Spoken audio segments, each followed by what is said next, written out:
Indiana Fever face key decision about Caitlin Clark's role after playoff exit. In the absence of the 2024 Rookie of the Year, other stars like Kelsey Mitchell, Odyssey Sims, and Aliyah Boston got the chance to shine. Now, with the balance continuing to be maintained even without Clark, a question is raised about Clark's star power going into the next season. WNBA journalists Alicia Jay, Ayala, and Ashley Nicole Moss recently hosted a segment of the We Need to Talk show. During the conversation, Moss revealed being impressed with the fight the Fever squad put out without Clark. According to her, if the health of players permits it, then the Fever squad can transform into a team to be reckoned with in the coming years. Ayala, too, was in praise of the Fever, but questioned which roster rose over the other. After all, the team had to replace the 5 players they didn't have for the playoffs due to injury issues.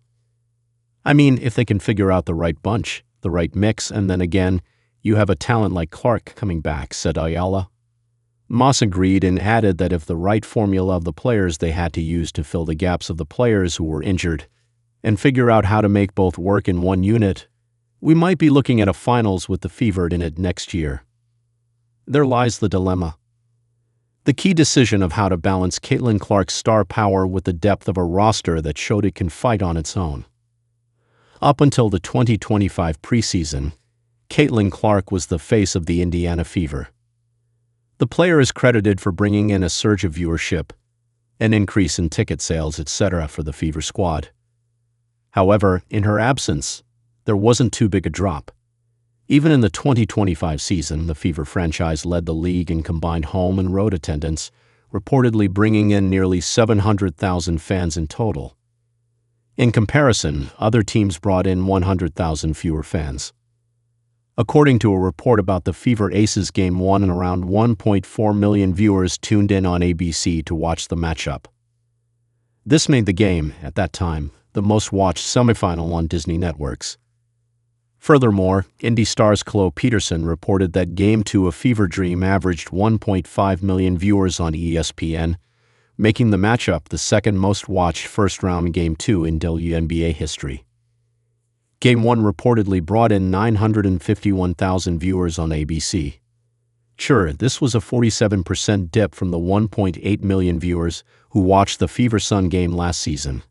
However, it is still a significant number.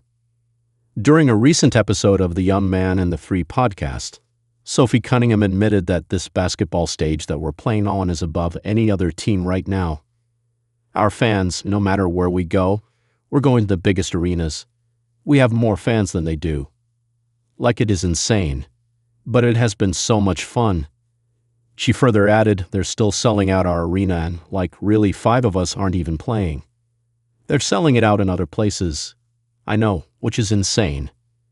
The ratings and the attendance were maintained since, even without Clark, the team thrived on the court.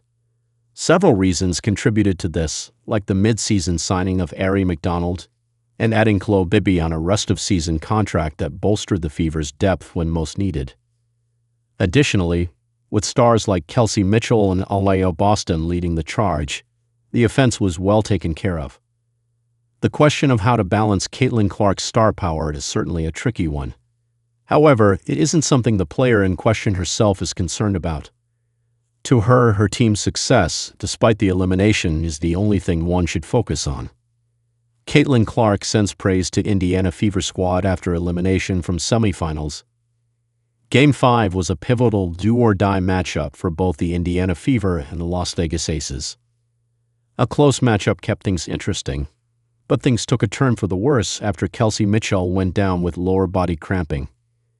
Despite that, Stephanie White attempted to keep the morale up by getting her team in a huddle and saying, "Again, we've been in this position before, right? We've got to play for our teammate. We got to fight for our teammate. Tooth and nail. Ain't nobody in a better position to do this than us. Ain't nobody. But we got to stay locked in." It worked, and the Fever was able to take the game to overtime.